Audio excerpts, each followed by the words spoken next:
예, 오늘은 욥기 14장을로서 욥기에서의 논쟁 또는 토론 제1라운드라고 할 수 있을까요? 욥기라고 하는 책은 아주 정말 어떤 분들은 이런 책이 성경에도 있어도 되는 건가요? 뭐 이렇게 생각할 정도로 이게 어떨 때는 하나님의 말씀이라기보다는 욥이 마음속에 있는 것을 다 막 토해내는 내용도 나오고요. 근데 하나님께서 일단 왜 이것을 우리에게 참 주셨는지 그건 뭐 여러 각도에서 우리가 살펴보았죠. 그래서 제일 핵심적인 문제 중에 하나는 당연히 하나님의 어떠하심을 이 욥기라고 하는 책을 통해서 우리에게 계시하실 수밖에 없었다. 하나님을 알려주시는 그 하나님의 계시의 여러 가지 측면이 있을 텐데 욥기를 통해서만이 우리가 배울 수 있는 그 하나님을 우리가 알아가야 되겠고, 두 번째는 하나님께서 가장 관심 있는 것 중에 하나는 바로 고난의 문제죠. 의인이 그것도 잘못을 저질러서야 고난 받으면 다 납득을 하죠. 길가에 보니까 뭐 그 플랜카드 요즘에 많이 붙여놨는데 보니까 죄를 지었으면 벌을 받으십시오. 무슨 정상에서 뭘 써놨더라고요. 그래서 죄를 졌으면 벌을 받으라. 그렇죠. 인간에게는 죄하고 벌밖에는 죄하면 당연히 떠오르는 게 벌인데, 그렇죠. 하나님은 그렇지가 않죠. 뭐라고 했는가? 모든 사람이 죄를 범하였으므로 벌을 받아 마땅하니, 뭐 이렇게 안 하시고 하나님의 영광에 이르지 못하더니, 그렇죠. 하나님의 영광을 나누어 공유하던 자들이 죄로 말미암아 하나님의 영광을 떠나서 멀리 숨어서 하나님을 두려워하고 비참하게 살아가는 그 인간들의 모습을 봤을 때는 하나님께서는 너무나 인간이 불쌍하네. 그래서 아담을 찾아오셨을 때 창세기에서 아담을 체포하러 오신 게 아닙니다. 도망갔어? 어디 갔어 이놈 자식? 이놈아! 하고 아담 어디 있어? 그렇게 해서 지금 벌 주려고 체포하러 오신 것처럼 사람들에게 소개하면 큰일 나는 거죠. 하나님은 절대로 그러신 분이 아니죠.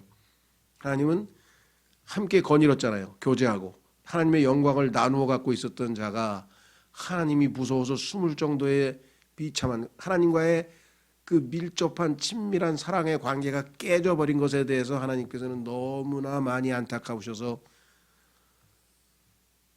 아담아, 네가 어디 있느냐? 나와 함께 있어야 마땅하거늘. 그렇죠. 죄를 지어서 무서워서 숨어버렸다 그랬으니 얼마나 하나님 마음이 아프겠어요. 그 딱한 처지가.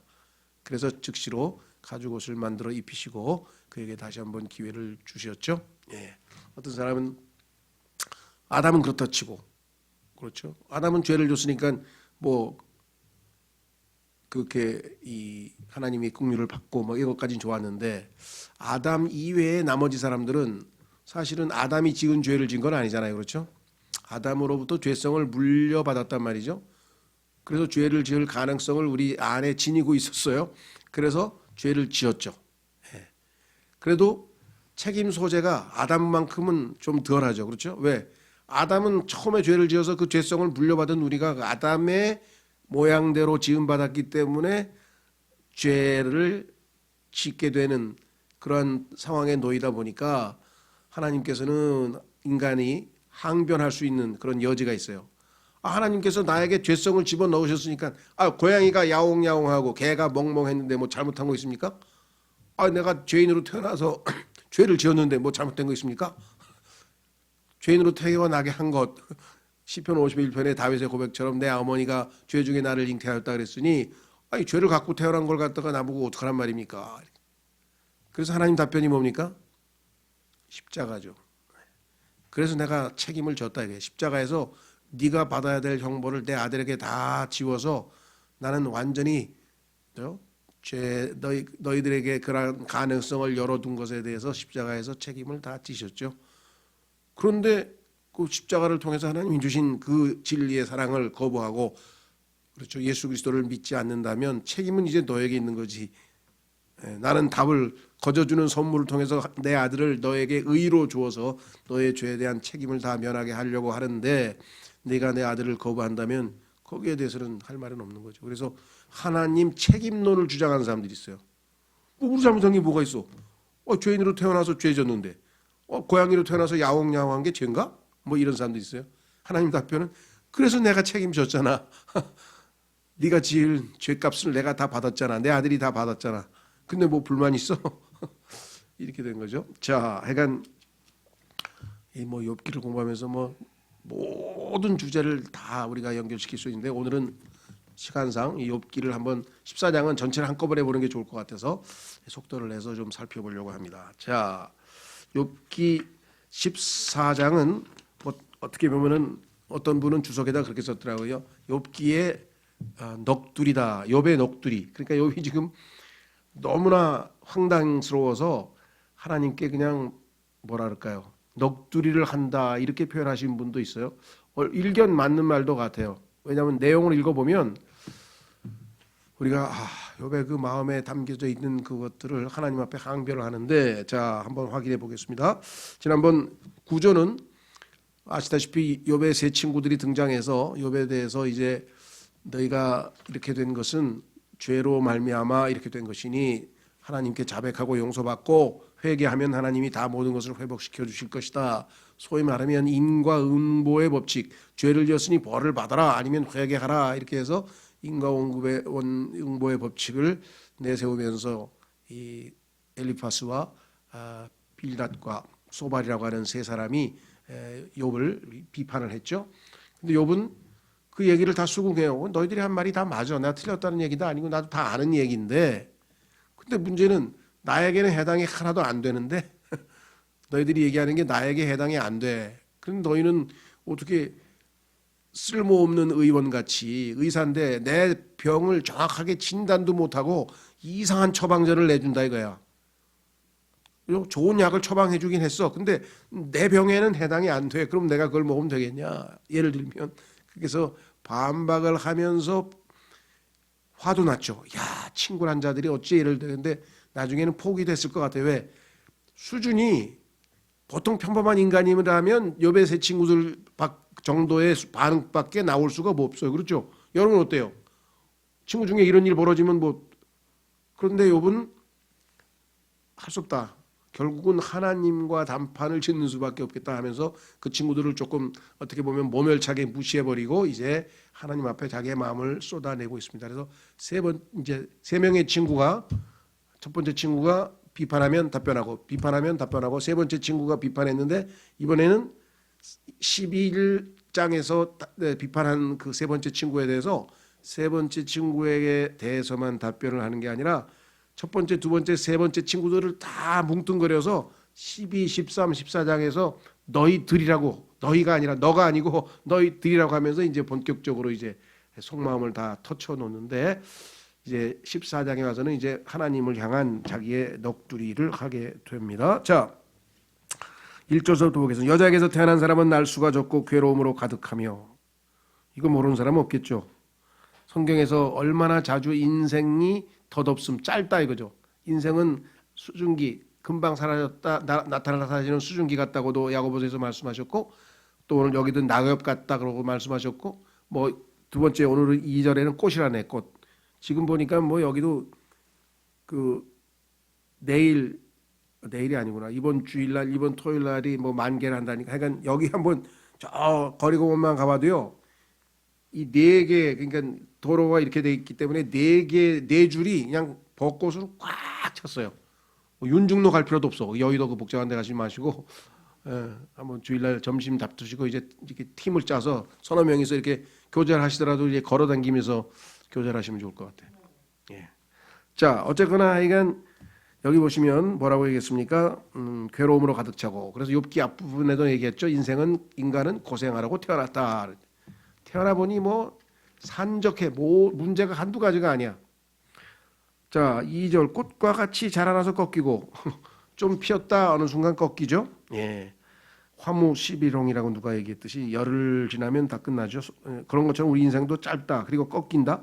또한 그림자처럼 사라지며 보이는 것 같더니 없어져 버렸어요. 그렇죠? 계속해서 머물지 아니하거늘.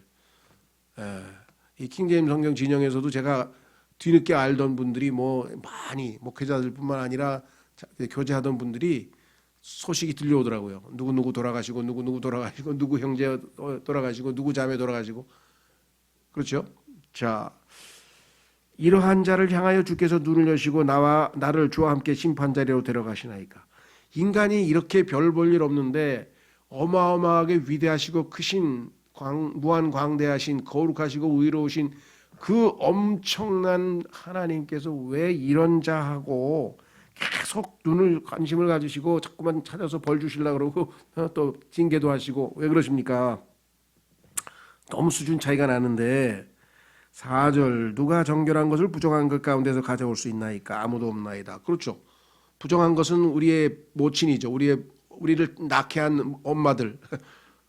성경에 보니까 다윗도 내 어머니가 부정한 죄 가운데서 나를 낳았다 그랬고 창세기에서 모든 인간들이 다 죄를 졌으니까 태어날 때부터 죄성을 타고나니까 너무나 당연한 거 아니에요. 그러면 어떻게 정결한 것이 나오겠느냐. 그러니까 모든 인간이 다 더러운 존재고 죄악된 존재인데 라고 하는 이야기를 이와 같은 표현을 했는데 성경에 보면 뭐 다윗이 시편 25편에서 얘기한 것뿐만 아니라 성경 곳곳에서 뭐 한두 군데가 아니죠.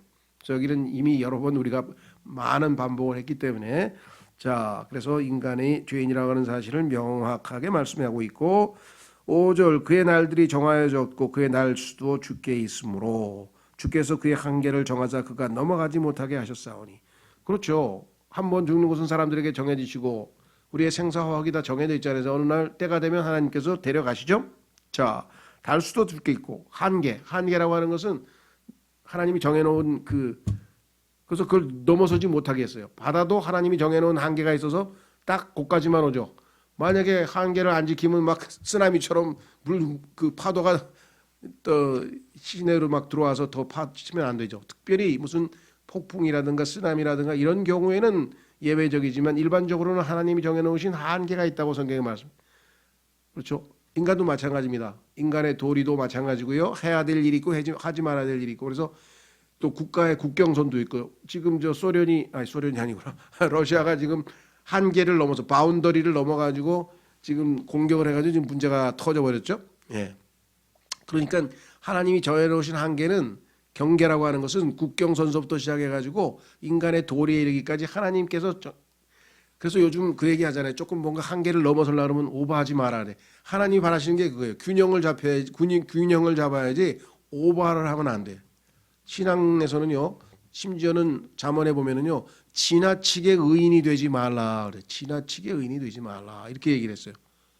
의인이 된 게 나쁜 거예요? 아니죠. 그런데 하나님 보시기에 지나친 경우가 또 있다는 거죠. 그렇죠? 그래서 사람들을 항상 정죄를 한다거나 내가 볼 때 아니 이 정도까지 해서 멈춰야지 그 다음에 거기를 넘어서면 그거는 이미 하나님 보시기에 이 균형을 놓친 거죠. 자 어쨌거나 이런 하나님이 이와 같은 일을 하시는데 6절 그에게서 돌이키사 그가 풍뿐처럼 자기 날을 마칠 때까지 안식하게 하옵소서. 그러니 좀 비참한 이렇게 어려운 딱한 처지에 놓인 인간들을 자꾸만 그렇게 힘들게 하지 마시고 그냥 냅두시면 안 됩니까? 요즘 말로 하면 그냥 냅두세요. 그러면 좀 편히 쉬기라도 하게. 이것이 어쩌면 좀 자기가 뭐랄까 요즘에 얘기하는 극단적인 선택을 해서 그냥 좀 아예 우리 쉰다고 할 때 편히 쉬소서 하듯이 그런 쉼일 수도 있는 것 같아요. 지금 왜 요번 지금 죽고 싶다고 지금 괴로워서 자꾸만 그 얘기를 하는 상황이니까. 그러나 꼭 그렇게 해석할 필요는 없을 것 같고요. 어쨌거나 하여간 너무나 힘들고 너무나 괴롭다 이렇게 이야기를 하고 있는 것을 보게 됩니다. 그렇죠? 자, 그래서 이제 고통 가운데에서 좀 임시로 좀 쉬게 해서 숨 좀 돌리게 해달라고 하는 얘기인지 아니면 자기는 그냥 영원히 쉬고 싶다는 얘기인지 어쨌거나 지금 넋두리가 지속되는데요. 7절서부터 9절까지 나무에 대한 이야기를 하면서 10절서부터 22절까지는 사람에 대한 얘기를 합니다. 그러면서 나무는 이러이러한데 사람은 이러이러합니다. 그래서 상당히 대조를 하고 있는 장면이 나오는데요. 한번 일단 전체를 한번 읽어보겠습니다. 한번 보면은 어떻게 무엇을 대조하고 있는지 보겠어요. 나무에게 소망이 있나니 그것은 베일지라도 다시 우미도다. 그것의 연한 가지가 끊이지 아니하며 그것의 뿌리가 땅 속에서 오래되고 그것의 줄기가 흙 속에서 죽을지라도 물 냄새에 싹을 내고 초목처럼 가지들을 낼 것이로되. 나무는 잘라 죽은 것 같지만 언젠가 보면은 또 다시 또 소생하잖아요. 그렇죠? 예. 반면에 인간은 어떻게 되느냐? 자, 10절. 사람은 죽으면 소멸되나니 참으로 사람이 숨을 거두면 그가 어디에 있나이까? 물이 바다에서 없어지고 홍수가 줄어들어 마름같이 사람은 누우면 일어나지 못하고 하늘들이 더 이상 있지 아니할 때까지 그들이 잠에서 깨지 못하며 일어나지 못하리라. 원하건대 주께서 나를 무덤에 감추시며 주의 진노가 지나갈 때까지 나를 은밀히 숨기시고 정해진 때를 내게 지정해 주시며 나를 기억하소서. 사람이 죽으면 다시 살리까? 나를 위하여 정하신 시간의 모든 날을 내가 기다리되 변화가 내게 이를 때까지 기다리겠나이다. 주께서는 부르시겠고 나는 주께 응답하리니 주께서는 주의 손으로 지으신 것을 원하시리이다. 이제 주께서 내 걸음을 세시오니 주께서 내 죄를 감시하지 아니하시나이까?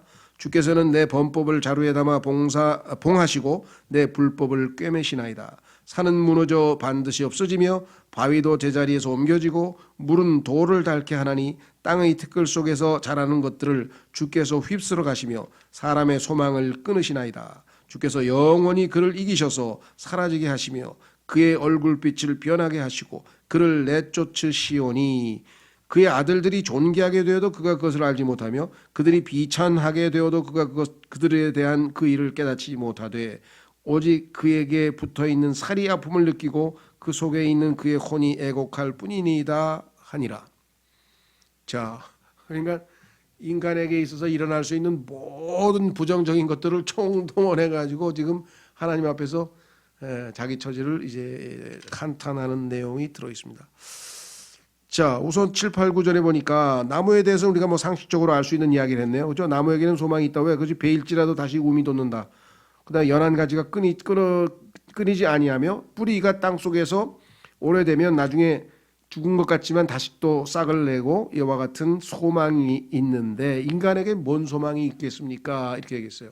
그러니까 얼핏 보면 교리적으로 야 이거 욥이 부활에 대한 소망도 안 믿는가?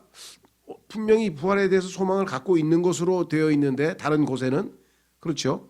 그러니까 이것을 우리가 지금 성경 전체를 알고 있는 어떤 교리적인 관점에서 바라보면 안 되고 욥의 지금 그 뭐랄까요 격한 감정과 이런 것들이 지금 뒤섞여서 하는 말이에요. 그러니까 여기에서 우리가 신약 교리를 끄집어내거나 또 하면은 많은 모순된 점을 찾아낼 수가 있습니다. 그렇죠?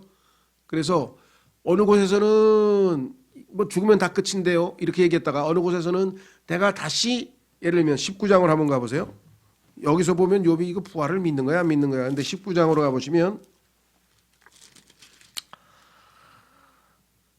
25절 19장 25절로 가보시면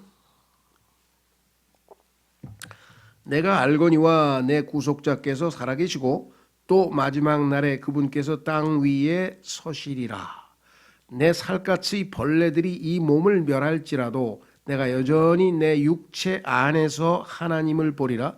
내 콩팥이 내 속에서 소멸될지라도 내가 직접 그분을 보리니 다른 것이 아니요 내 눈이 바라보리로다. 이것이 구약에서 구약 성도들 중에서 특히 욥이 부활에 대한 확고한 신앙을 가지고 있다고 하는 증거 구절로 우리가 자주 언급하는 구절이잖아요. 그렇죠? 26절에 보면은요. 내 육체 안에서 하나님을 보리라. 육체적 부활을 믿고 있죠. 그렇죠? 예. 킹제임 성경을 제외한 모든 성서에서는 육체 밖에서라고 뜯어 고쳤어요. 육체를 입고 부활하는 육체적인 부활을 안 믿는 누군가가 이거를 반대하는 이렇게 해서 성경을 뜯어 고쳤어요. 이거 아주 유명한 구절입니다.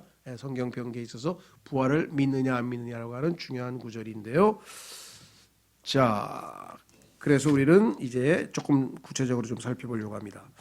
10절서부터 보면은 이런 위대한 질문이 있습니다. 사람은 죽으면 소멸되나니 자, 참으로 사람이 숨을 거두면 그가 어디에 있나이까?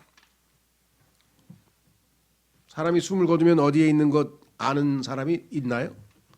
죽으면 그 사람이 어디에 있다고 생각합니까? 세상 사람들은 막연하니 아무것도 모르니까 그냥 좋게 얘기해야죠. 그렇죠?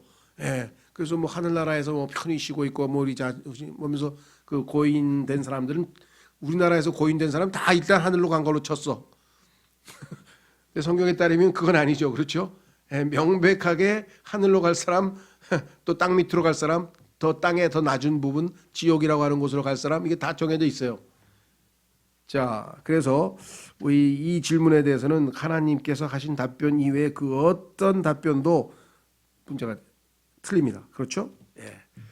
뭐 제일 사람들을 현혹시키는 많은 이단들은 이 문제를 가지고도 문제를 많이 일으켰어요. 예를 들면 요 옆에 그 신길동에 가면 성락교라는 데도 있잖아요. 거기 교리는 뭐냐? 그러니까 하나님께서 창세기에 보면은 사람의 수명을 120년으로 정했다는 거예요. 근데 그때 120년은 사실은 수명도 아니야. 이 땅에 홍수가 올 때까지의 그 기간을 얘기하는데 수명이라고 그걸 정해놓고 그러면 모든 인간에게 하나님이 120살까지 살라 그랬는데 내가 80세 죽었다. 그러면 40년 동안은 내 수명을 못 채운 거 아니에요. 그 40년 동안 귀신이 돼서 떨어다니는 거예요. 귀신이 돼서. 그래서 120년 되면 이제 갈 곳으로 간다. 이렇게 얘기를 하는 거예요. 귀신론에 있어서 그 내용이 거기서 그렇게 나와요. 그러니까 정말 그 베레아 사람 같으면 어떻게 됐어요? 성경에 보니까 베레아 사람들은 어떻다고요? 고상해서 과연 그게 성경에 있는지 그 사람이 주장한 내용이 성경에 있는지 확인하고 보니까 아닌 거는 거부했죠. 예. 그런데 지금 성경에 대해서 무지하다 보니까 그게 수명이었나 보구나 하면서 막 갖다가 해석하는 것을 다 그래서 귀신 얘기를 갖다가 아주 뭐 그런데 성경에 킹제임 성경을 딱 믿어보니까 뭐예요? 귀신이라고 하는 존재가 없어. 사람의 혼은 떠돌아다니질 않아. 죽으면 하늘로 가든지 지옥으로 가든지 둘 중에 하나로 가서 온 인류 중에 딱 한 혼이 죽었다가 아브라함의 품에서 쉬다가 잠깐 올라왔던 사람이 하나 있어요. 사무엘이라고. 그 사람은 특별한 임무를 띠고 허튼 짓 하지 말라 다시 말해서 그렇게 죽은 영에게 이렇게 신접하는 그러한 마술 술수를 부리지 말라고 꾸짖기 위해서 하나님이 보내신 사무엘이 나 지금 쉬고 있는데 편히 쉬고 있는데 왜 이렇게 부잡을 떨어 난 해서 야단치고 다시 내려간 장면만 성경에 한번 나올 뿐이지. 예. 그래서 성락교회 다니던 우리 지금 킹제임 성경으로 돌아오신 목사 한 분이 그 얘기를 해요. 근데 평생 귀신만 3천만 마리를 쫓았는데 내가 3천 어떻게 셌는지 모르겠어요. 약간 3천만 마리를 쫓았는데 뭐 귀신이 없다고? 킹제임 성경에 보니까 귀신이란 말이 없어. 왜냐? devil 또 사람들이 번역하는 그 귀신이라고 하는 단어는 헬라어로 소위 말하면 다이몬이라 그래요. 다이몬. 그거를 영어에서는 디몬이라고 해서 음역을 했어요. 디몬. 근데 킹제임 성경이라서는 디몬이란 말을 안 써요. 번역을 해서 음역을 하지 않고 예를 들면 카센터 이렇게 하라고 자동차 수리소 이렇게 해서 번역을 했어. 그게 뭐냐? devil이에요. devil. 마귀. 그런데 사탄을 칭하는 devil은 대문자로 돼 있고 그 졸개들 마귀들은 소문자로 돼 있어요. 킹제임 성경은. 하나님의 아들이신 예수님은 대문자로 돼 있고 예수님을 믿고 하나님의 아들들이 된 우리들은 소문자로 sons of God이 되잖아요. 그렇죠. 그 성경을 엉터리로 하니까 다이몬이라고 해요. 디몬. 그런데 헬라 사람들에게 디몬이 마귀처럼 악한 자냐? 아니에요. 유명한 소크라테스가 했던 유명한 말이 있죠. 예, 자기가 인생의 큰 어려움과 고난에 처했을 때 이 중요한 결정을 어떻게 해야 될까 할 때에 다이몬의 음성을 듣고 자기가 지혜를 얻었다. 그 다이몬을 좋은 거로 헬라 사람들은 또 사용을 한다고. 근데 이것을 디몬이라는 귀신 얘기를 갖다가 귀신이라는 단어로 번역을 했다는 거죠. 이와 같은 혼돈이 가중이 된다는 것, 특히 영적인 용어에 있어서는 어마어마해요. 여러분들 예수님 믿기 전에 어땠어요?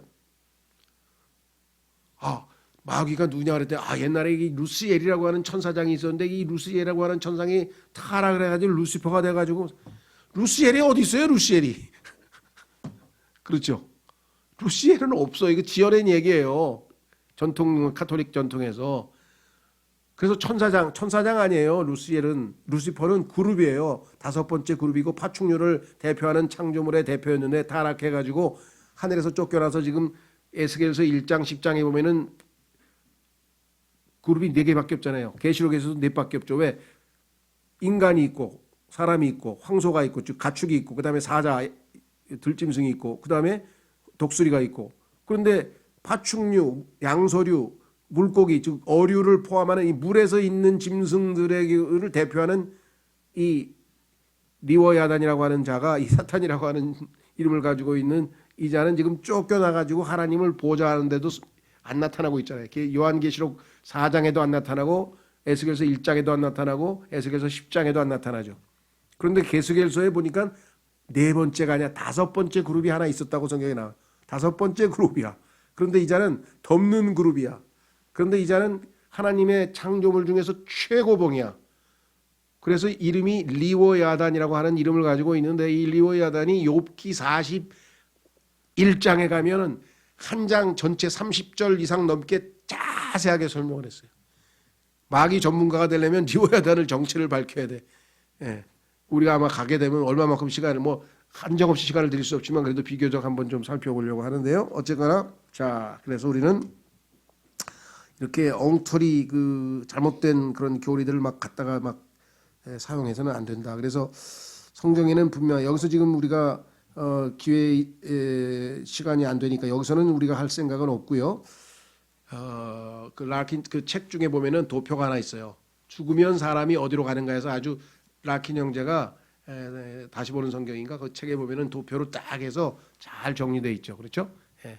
그래서 예수 그리스도를 믿고 구원 받은 사람은 어디로 가고 구약 성도는 어디로 가고 이게 자세하게 설명이 되어 있는데 어쨌거나 여기서 교리적 얘기를 하려고 하는 것은 아니고 욥의 탄식이 죽으면 어디에 가냐 이 얘기는 지금 여기서 교리적으로 물어보는 질문이 아니죠. 사실은 물이 바다에서 없어지고 홍수가 줄어들어 마름같이 없어져 버리지 않냐 이야.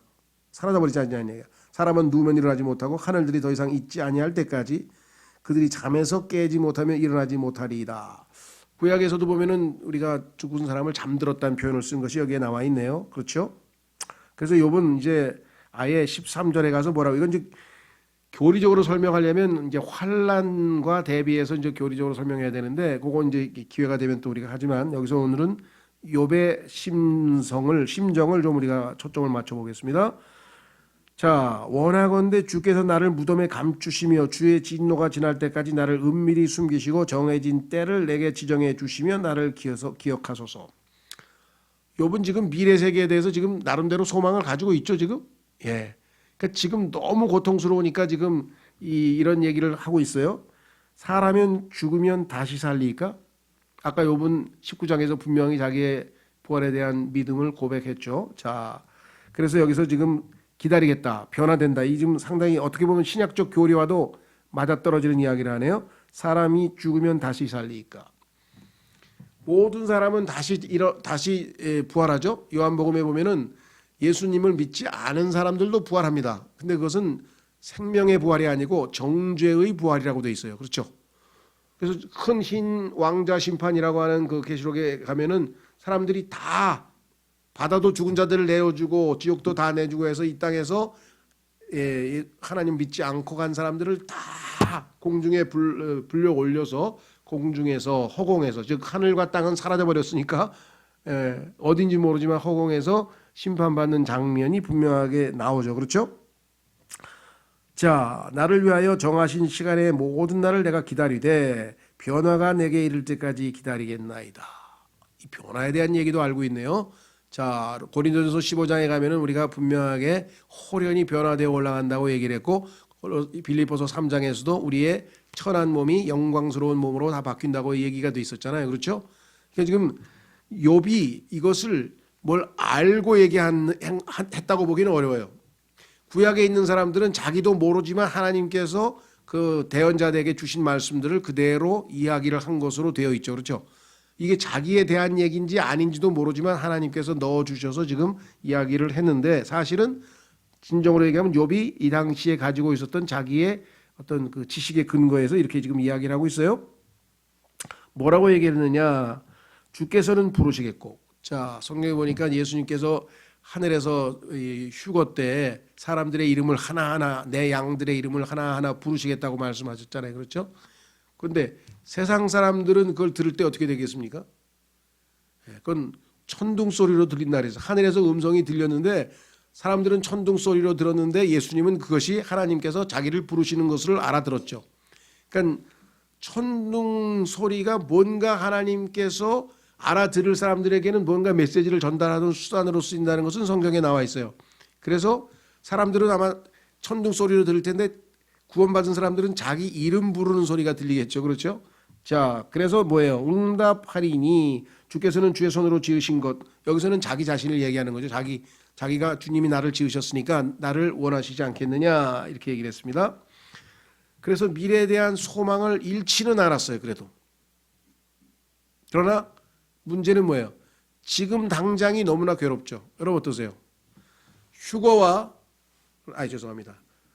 거듭남과 영적 출생과 휴거 또는 우리가 죽어서 하늘 날아가는 그 시점 사이에서 벌어지는 신앙생활이 그렇죠. 그게 우리가 신앙생활인데 그 가운데에 얼마나 고난이 많겠냐 이거예요. 뭐 세상에서 그래도 유명한 사람이니까 이 괴테라고 하는 사람이 자기 평생을 다 살펴보니까 내가 정말 행복했어 라고 고백할 수 있는 그거를 다 모아보니까 뭐 70년을 살았는지 80년 살았는지 정확하게는 모르겠어요. 하여간 최소 60 이상은 사는 것 같은데 다 모아보니까 한 달도 채 안 될 거다 이렇게 써놨어요. 여러분 어떠세요? 지금까지 살아온 인생 가운데서 나 정말 행복했어 하는 순간이 얼마나 되나.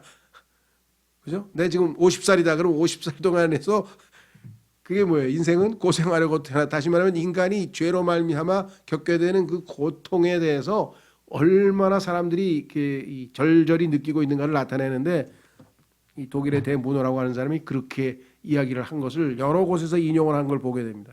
그만큼 바울은 뭐라고 했습니까? 사도행전 14장 20절에서 우리가 much tribulation 많은 환난을 통과해서 하나님의 나라에 들어가야 하리라 이렇게 돼 있어요. 그러니까 휴가가 됐던 죽음이 됐던 우리가 죽는 순간에 주와 함께 있게 될 거니까 그러면 그때까지 우리의 신앙 여정은 많은 약간의 아니면 어느 정도의가 아니라 much라 했어요. 많은 환란이라 했으니까 얼마나 많은 고생이 이 땅에 있는 인간에게 있을 것인가를 한번 생각해 보라는 거예요. 그렇죠? 거기에 소위 말하면 이 영어의 조동사 must가 있단 말이에요. 반드시 있어야 된다는 거예요. 반드시.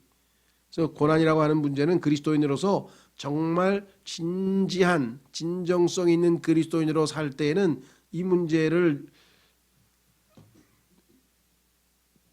다루지 않고는 성숙한 그리스도인이 될 수가 없고 하나님에 대해서 알 수도 없고. 왜? 예수님의 타이틀 중에 하나가 뭐예요? 고난을 당하신 분이시고 질고 고통에 익숙하신 분이라 그랬죠. 한번 확인해 보겠습니다. 이사야서 53장. 수요일 날은 시간이 없기 때문에 성경을 자주 찾지는 못하지만 그래도 아주 중요한 성경 구절은 좀 찾아봅니다.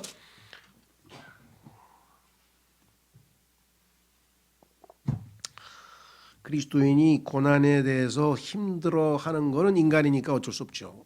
그러나 고난을 하나만 피하려고 한다? 그것도 인간이니까 있을 수 있지만 하나님이 허락하신 고난에 대해서 단순히 그것을 빨리 없앴으면 좋겠다가 아니라 그 고난에 대해서 의미를 부여하는 그리스도인이 될 텐데 이사야서 53장 4절 이사야서 53장 4절 참으로 그는 우리의 고통을 짊어지고 죄송합니다. 3절에 보면 그는 사람들에게 멸시를 당하고 거부되었으며 슬픔의 사람이요 고통을 잘 아는 자라. 고통에 아주 익숙한 사람이 분이시라는 거예요. 예수님께서. 그렇죠? 자, 뿐만 아니라 베드로전서 2장에 가면요. 하나님께서 우리를 부르셨는데 왜 부르셨을까요? 영생을 얻으라고? 맞습니다. 거룩한 삶으로 성도로 부르셨다? 맞습니다. 영광에 이르도록? 맞습니다. 그런데 성경에 보니까 예수님께서 우리를 부르신 목적 중에 하나가 고난을 받으라고 부르셨다고 써 있어요. 고난을 받으라고. 자, 베드로전서 2장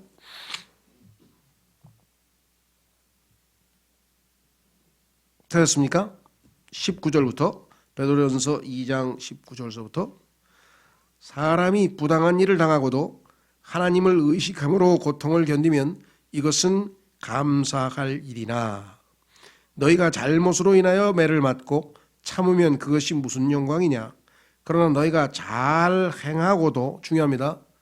잘 행하면 좋은 일만 일어나야 되는데 아니라 그랬어요. 하나님은 잘 행하고도 그것으로 인해 고난을 당하고, 예수님이 가신 길이죠. 잘 행하고도 그것으로 인해 고난을 당하고 끈기 있게 그것을 견디면 이것은 하나님께서 받으실 만한 것이니라. 참으로 너희가, 자 보세요, 심지어 그 일을 위해 부르심을 받았나니. 우리를 부르신 목적 중에 하나가 잘 행했는데 고난당하는 일이 하나님이 부르신 바 목적 중에 하나. 그러니까 여러분이 뭔가를 잘 올바르게 잘했는데 이상한 고난이 닥쳤다. 그럴 때 뭐예요? 당황하거나 이상하게 여길 필요가 없다. 왜? 하나님 말씀에 미리 써 있었잖아요. 자, 그래서 뭐라고 얘기했나 보세요. 그리스도께서 우리를 위해 고난을 당하심으로 우리에게 본을 남기사 너희가 자신의 발자취를 따라오게 하셨느니라. 예수 그리스도께서 처음부터 끝까지 우리의 본이시죠. 그게 누가복음이죠. 누가복음 전체 예수님의 삶이 우리에게 본으로 제시된 것이에요. 참 인간이신 예수님을 하나님께서 계시하신 책이 누가복음이니까. 그런데 성경에서 더 엄격하게 본이라고 하는 단어를 정확하게 사용한 데가 두 번 있어요. 여기에 뭐예요? 고난의 본. 예수님은 우리의 고난의 본이세요. 그 다음에 요한복음 13장에서 뭐예요? 겸손의 본. 제자들의 발을 씻으시면서, 그렇죠? 겸손의 본과 고난의 본을 보이시고 그분의 발자취를 따르라 그랬습니다. 그리스도인의 기본이에요. 고난과 겸손. 자, 그래서 우리는 다시 돌아옵니다. 마무리를 짓겠습니다. 16절서부터 이제 주께서 내 걸음을 세시오니 주께서 내 죄를 감시하지 아니하시나이까. 지금 아무리 봐도 하나님께서 지금 나를 감시하고 계신 것 같아. 주께서는 내 범법을 자루에 담아 봉하시고 내 불법들을 꿰매시나이다. 내 죄를 나중에 다 사람들에게 밝히려고 지금 다 모아놓고 계시는데, 보관하고 계신데, 산은 무너져 반드시 없어지고 바위도 제자리에서 옮겨지고 물은 돌을 닳게 하나니 땅의 티끌 속에서 자라는 것들을 주께서 휩쓸어 가시며 사망의 사람의 소망을 끊으시나이다. 모든 것들을 다 압도적으로 심판하시고 다 처리해버리셔서 사람에게 아무 소망도 안 남기시는 분이십니다. 어마어마한 분이시지 않습니까? 주께서 영원히 그를 이기시려 사라지게 하시며 그의 얼굴빛을 변하게 하시고 그를 내쫓으시오니. 지금 욥이 당하고 있는 것이 하나님께서 욥에게 하고 있는 일들이 이와 같은 것이 아니면 무엇이겠습니까? 그래서 뭐라고 얘기했어요? 그의 아들들이 존귀하게 되어도 그가 그것을 알지 못하고, 그래서 멸망당해서 지금 죽었는데 자기 자녀들이 잘 됐는지 못 됐는지 어떻게 알겠어요? 그들이 비천하게 되어도 그가 그들에게 대한 일들을 깨닫지 못하되 오직 그에게 붙어있는 살이 아픔을 느끼고 나에게 남아있는 것, 우리 요즘에 현타란 말을 쓰죠. 현타란 말이 맞나요? 현실을, 요즘에 현실을 깨닫게, 그죠? 이렇게 좀 사람이 엉뚱한 상상이나 이렇게 이렇게 하다가 갑자기 현실적인 것을 딱 느낄 때 현타를 그렇게 얘기를 하는 것 같은데, 욥도 지금 뭐예요? 자신의 현타가 뭐예요? 오직 그에게 붙어있는 살이 아픔을 느끼고 그 속에 있는, 그가, 요거는 힘이라고 해서 대명사인데요. 그의 속이에요. 이 의가 하나 빠져 있네요. 그 사람의, 그 속이 아니라 그 사람의 속. 그의 속에 있는 그의 혼이. 우리가 했으면 내 속에 우리 혼이 들어가 있죠. 제 안에. 사람은 이 껍데기만 아니라 육체뿐이 아니라 그 안에 속에 혼이 있잖아요. 혼이 애곡할 뿐이니이다. 하나님, 내 인생에서 남아있는 것 딱 하나뿐입니다. 난 그냥 머리서부터 발끝까지 아프고 속은 지금 고통 가운데 한량없이 괴롭고, 그렇죠? 이유는 뭐예요? 어마어마하게 고통을 당해서 견딜 수가 없는데 이유를 모르겠는 거야. 하나님께서 요구하는 건 딱 하나, 하나님이 왜 나를 이렇게 괴롭히시는지 그걸 알고 싶은데 하나님께서 아직 답변을 안 하고 지금 침묵을 지키고 계신데, 성경에 보니까 전도서 3장에 다 모든 것이 때가 있다 그랬잖아요. 욥기 38장에 가서야 하나님께서 등장하시거든요. 하나님은 지금 욥을 단련시키고 계신 거죠. 그래서 1차전 끝났어요. 오늘 여기까지가 1라운드야. 그러면 15장에서 다시 두 번째로 엘리파스가 등장해. 그 다음에 소발이 등장해. 그 다음에 빌다시 등장해. 그래서 2차전이 끝나. 3차전 이렇게 해서 1, 2, 3까지 끝나고 나서 하나님께서 이제 나타나시기 전에 엘리후라고 하는 젊은 일종의 대언자를 보내서 예비, 뭐라 그럴까요? 예비 학습을 시켜요. 그러니까 하나님 만나기 전에 엘리후를 통해서 하나님에 대해서 뭔가 또 들을 얘기를 줘. 그래서 준비를 딱 시킨 다음에 하나님께서 마지막에 뭐예요? 직접 대면하시는 게 오라 이거야. 그래서 하나님께서 1대1로 딱 만나면서 지금부터 우선 허리띠를 졸라라 이게 왜? 지금 네가 내가 하는 질문에 대해서 제대로 딱 듣고 정신을 차리려면은 허리를 동이고 지금부터 내가 얘기할 테니까 질문에 답하라 이렇게 하면서 하나님께서 만나주시는 장면이죠. 그때 가서야 욥은 하나님의 음성을 통해서 이제 답을 얻게 되는 거죠. 그렇죠? 그런데 나중에 보시면 알지만 욥이 궁금했던 것들에 대해서는 아무 답변도 안 하시고 하나님께서 저 셋째 하늘서부터 저 바닷속까지 하나님이 창조하신 모든 창조물에 대해서 네가 아느냐, 네가 아느냐, 네가 아느냐, 사자의 먹이를 누가 주느냐, 뭐 이런 것까지 물어보셨어요. 그래서 결국은 욥은 뭐예요? 아무 대답도 못했어. 그래서 결국은 뭐예요? 욥이 하나님 앞에서 어떤 존재인지를 알게 된 거예요. 하나님이 어떠하신 분임을 알고 내가 어떠한 존재인지를 알면 하나님과 우리 사이는 뭐예요? 올바른 관계가 유지될 수가 있어요. 하나님이 어떠하신 분인지를 우리가 제대로 알지 못하고 내가 하나님 앞에 어떤 존재인지를 알지 못하면 이 관계가 올바로 정립이 되질 않는다는 거죠. 그래서 하나님께서는 결국은 이제 자기 뜻을 이루시는데 지금 우리는 진행 중에 있습니다. 그래서 우선 1라운드 14장까지 끝났고요. 디테일하게 좀 더 교리적으로 하나 둘씩 하는 거는 우리가 두 번째 지금 홈페이지에 보면 욥기에 보면 제가 좀 자세하게 했는데 그걸 하나하나 하게 되면 욥기의 그 기간이 너무너무 길어져요. 그래서 더 디테일하게 교리적인 측면을 좀 따져보고 싶으신 분들은 예전 걸 한번 좀 확인해서 들어보시면 좋을 것 같다 이렇게 생각이 됩니다. 예, 오늘 이 시간 잠깐 기도하겠습니다. 오늘 주신 말씀을 통해서 하나님께서 욥의 인내를 배우라 이렇게 말씀하셨는데 정말 욥기를 통해서 주님이 우리에게 주시고자 하는 많은 것들을 약속대로 잘 배워나갈 수 있도록 도와주십시오. 기도하겠습니다.